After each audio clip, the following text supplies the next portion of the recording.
Many thanks for staying with us, and if you're just joining, well, it's a hearty welcome to you to the continuation of your current affairs and of course news program TMI, reaching you live from our Lagos Network studio on the ITV network. Once again, my name is Joshua Okata, and of course I'm being joined by my co-anchor, Marcelina Onkwa. Hi, Josh. How are you? Very well, thank you. All right, now let's get the ball rolling. On the program this morning, we'll be looking at the state of the nation with respect to federal government's pledge to remove barriers from Nigeria's agricultural sector. The question is, why is such a reversal of such policy coming at this time? And of course, when and how? These are questions begging for answers from the lips of Nigerians, especially across various divides. And of course, to have this conversation with us this morning, we're being joined by our guest in the person of Bishop James Grant Okocha. Good morning, and thank you so much for joining us. Good morning, Joshua. Mercy. Good morning. Good to have me this morning. Thank you for coming. Thank you. The last time we had you on the program was on virtual, and now you're with us in person. That wasn't good enough, I must confess. But we promised to do it well today. Fine, I trust All right, you. now let's get into our conversation. The president recently held a meeting with the Brazilian president in the person of Luis Inácio Lula da Silva at the Copacabana Forte alongside both countries' cabinets.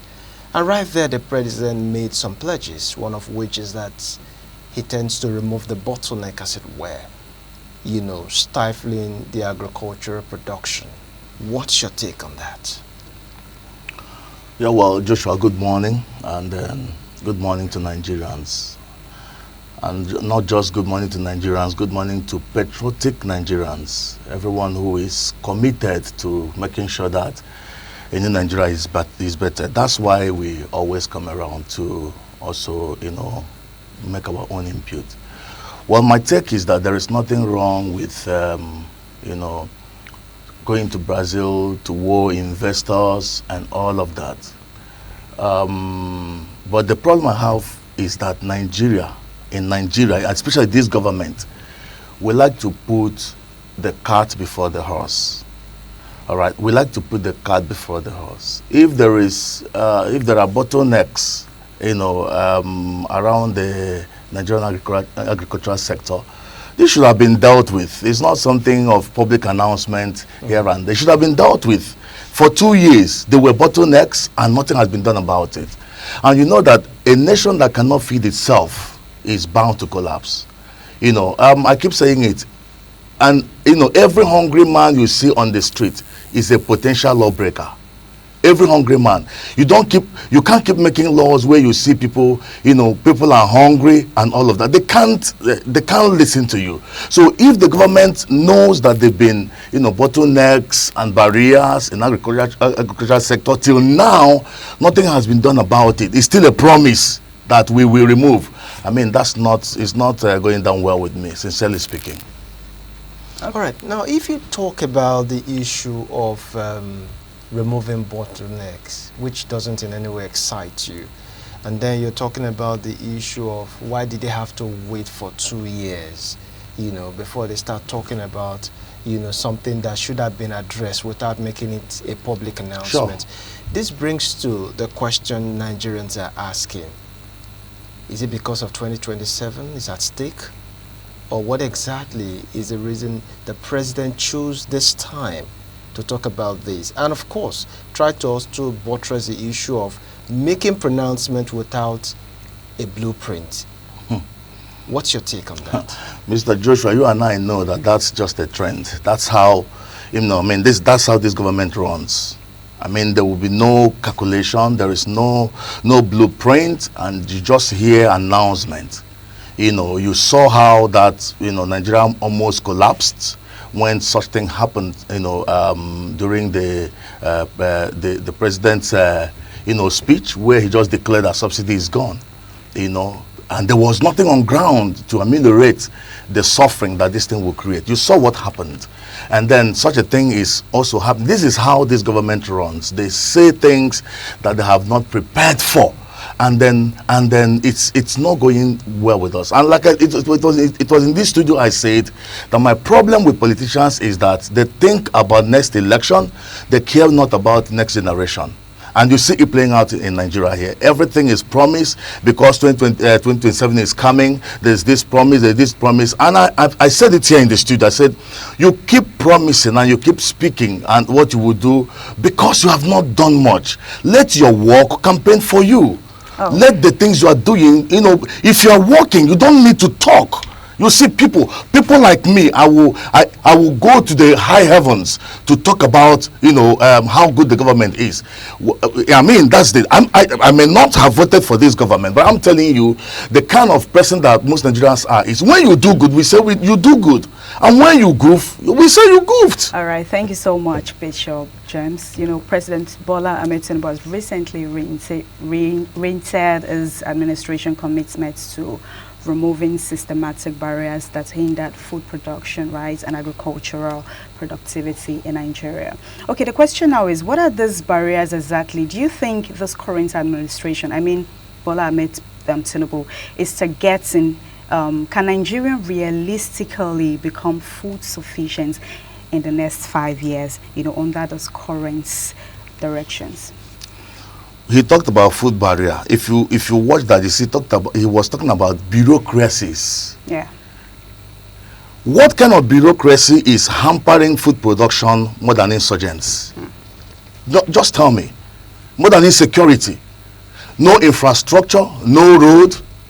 All right, you go to farm. I mean you can only use bicycle. All right, you can drive into certain farms in Nigeria is just still orthodox. I mean, there is nothing new.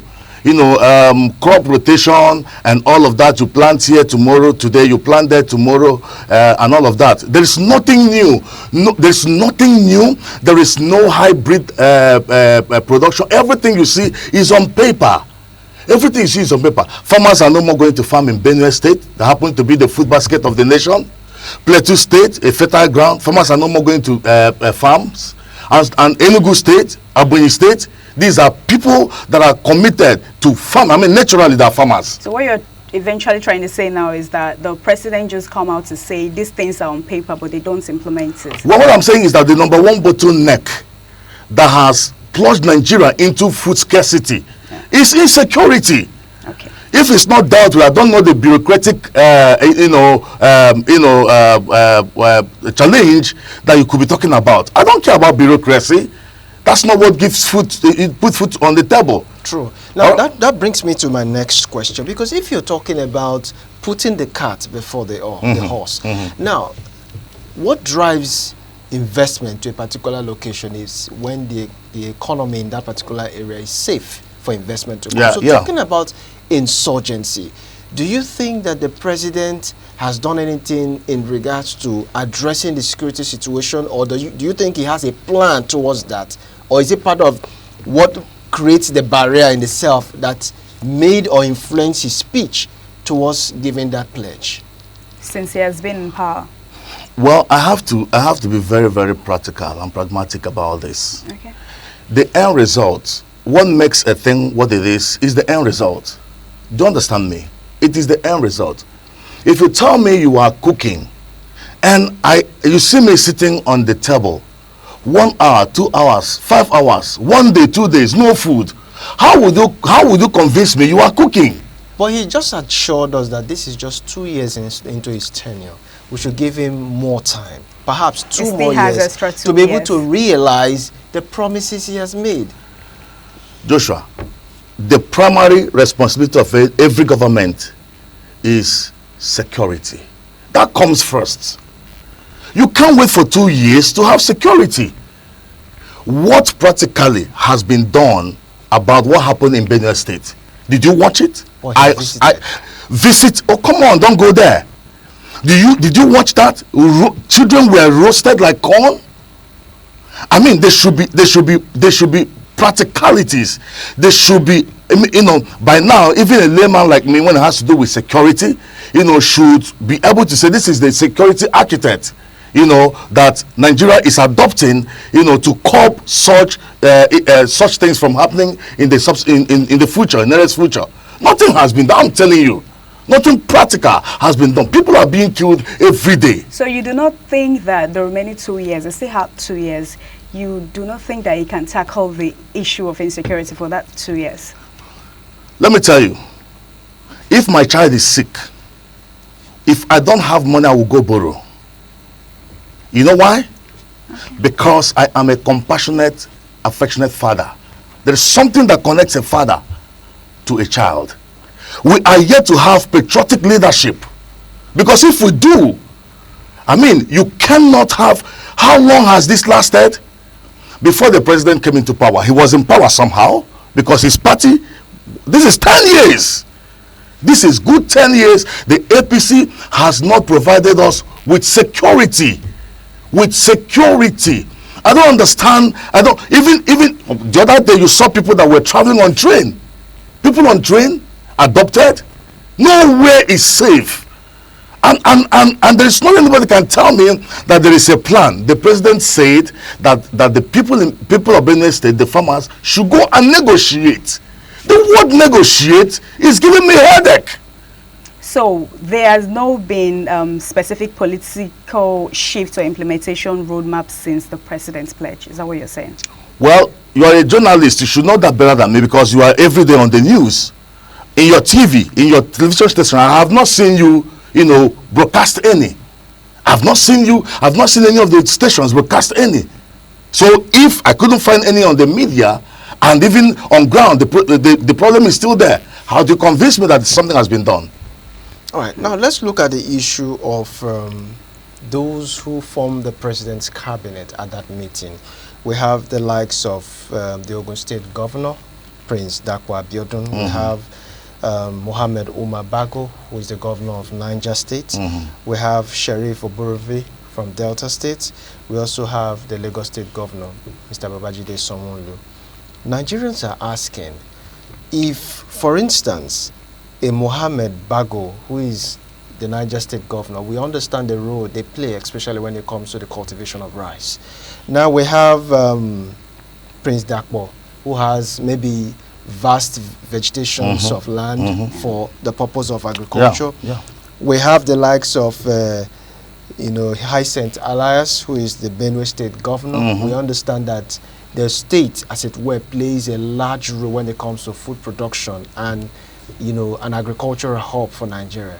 What role is the Lagos State Governor, Mr. Babajide Sanwo-Olu, playing there? This is it's very fun. Maybe he wants to learn how to start to do agricultural projects or programs. Probably, yeah, he could practice well. Yeah, he could have intentions, because I know that some time ago, I think Lagos State government was partnering with one of the states in the north in rice production. You see, I think there was Lagos rice sometime. It was not being planted in Lagos. I don't know. Is it the lake rice? Yes, I don't know. I can't put my indices correct, but I know that there was a time, there was something like Lagos State trying to partner with another state, in certain areas. Do you understand? But at the same time, those people that travel with Mr. President, well, I'm comfortable with that, because what is happening in Niger State is heartwarming, because the governor of Niger State gave there is a Chinese company, he's partnering with. I mean, that project is 1.something trillion, naira agricultural project. It's ongoing. Do you understand me? So I'm very pleased with what the guy is doing. And I think that this is also, every other governor. There is no state in Nigeria that cannot come into farming. Okay. Do you understand? There's no state. So I think those ones are okay. But probably the Lagos State Governor has plans. Who can tell? Maybe that's why he went with them. The president said something during that meeting. He said he informed the Brazilian leader and delegations that Nigeria was already undergoing reforms to reposition, the economy for global competitiveness. What do you have to say about that? Yeah, there are. I will believe the president that there are, certain reforms that this government has done. Are you getting it? The tax reform is ongoing. I trust that the electoral reform will happen soon and all of that. There are certain reforms. But my argument this morning is every reform that does not translate to, changing the day-to-day life of the people is a fraudulent reform. Except it changes the day-to-day life of the people. Because a good economy is seen in the life of the people. The aspect of food and security and all of that. Food and security, basic amenities, necessities of life. We don't have access to clean water in Nigeria. No electricity. I mean, we are just next to zero. All right. Now, this administration, the Bola Ahmed Tinubu administration, some Nigerians tend to be very uncomfortable with these running after or scouting for investors to come in and invest in Nigeria. I mean, people say if you are strategic when it comes to positioning yourself, Nigeria has, a competitive advantage when it comes to the production of fertilizer. Should we not attract investment rather than chase after investment? Mr. Joshua, you see, let me just use this analogy, like where you see a very beautiful lady like Mercy going to one man's door, one after the other, knocking, please marry me, please marry me, please marry me. The men there will know that something is really wrong with this lady. Because if the lady builds herself, all right, cleans up herself, she will stay one place, maybe in a day, 10 men may come to her. Do you understand me? Yeah, sure. The issue is that, like what you said, we have not done the needful. There are things we should do that, you see, nations will come. Everybody wants to come to Nigeria, I hope you know. Nations like Nigeria, people like Nigeria, but people are scared. I brought investors some time ago from South Korea, and they were coming into Nigeria. In fact, Nexum tires, that's one of the biggest tires in the world. Without mentioning names, please. Well, fine. Now, why couldn't this work? Immediately they landed. Most of these embassies, they update their citizens on daily basis, especially on security issues. They were here. 2 days they came in. The updates were, coming. Nigeria is not secured. Nigeria is not secured. Don't travel out of Lagos. Don't travel. Blah, blah. They left. Okay, Bishop James, pardon. This issue of insecurity has been on and on and on and on. The question now that most Nigeria is asking, I just quickly want to divert to the insecurity aspect. Of course, it's part of what we're discussing, right? The fact that our President Ahmed Bola Tinubu, with this administration, they've been in power, for 2 years now, and nobody is saying, a lot of Nigerians, we are still having this issue of insecurity and all of that. Do you think, even though after the next 2 years is ruling for the next 2 years, right? After the next 2 years, for like 2027 election, him coming back as president, do you think he can still tackle the issue of insecurity if it's still there till then? Well, I don't know the magic that will be done. I don't know a father that knows what to do and he sees the family going down and he wouldn't do it. I just can't point at any. Now, 2 years. Okay, let me ask you a question. From the time you heard people were killed in Benue, that's the most recent. I'm using it for a case study. Yeah, sure. How many people have been paraded on air as suspects? People that they say these people and these people, they are behind this. When you don't punish people for their offenses, It's keep happening. They keep doing it. They keep doing it. I was telling Mr. Joshua the last I came to the studio here, I said it baffles me, it beats my imagination how people drive one way in Abuja and nothing happens, but dare it in Lagos. In fact, no sane person takes one way in Lagos. Yeah, you know why? Because if you do it, the government comes after you. There's a punishment for it. You see it. So right in the nation's capital. Right in the nation's capital. Break law and get away with They get away with it because even the road safety, and they should hear this and take correction, is giving us bad image. Wow. In fact, if you get to the traffic light in Abuja, it shows you right to stop. People behind you will curse you. Why are you stopping? Come on, move. You're wasting our time. So what am I trying to say? There is no measure, punishment. There is no measure. In fact, these people, nobody has brought them to book. So this is why these things is expanding. So talking about the it has become an industry. Kidnapping has become an industry in Nigeria. It has become a norm. It's an industry. People are making so much money with it. I can remember vividly on this platform we talked about Southern Kwara State, where there are two major kidnapping in groups that decide to go the other way when it comes to the kind of crimes they want to conduct. Now the question I'm asking you is, if you say we've not really put our house in order, then we go scouting for investment, are you saying that bilateral meeting the president had with the Brazilian president were just mere rhetorics? Nothing will come to fruition. Like I said, well, if Muhammad didn't go to mountain, probably mountain can come to Muhammad. So taking a step to woo investors, I applaud that. Okay? I applaud that. But I can tell you, this is not the first time Mr. President has traveled, and woo investors. Where are they, for crying out loud? So at the end of the day, you see that our Commonwealth is being spent on nothing. So what you're saying is we need to put our house in order first. That charity begins at home. You say it. Everybody says that. Everybody knows that. Let me tell you, when Nigeria, before this time, when like 1976 and all of that, when we have a currency that is superior to the dollar, what was happening? Are you aware that people were coming from outside to treat people here in Ibadan?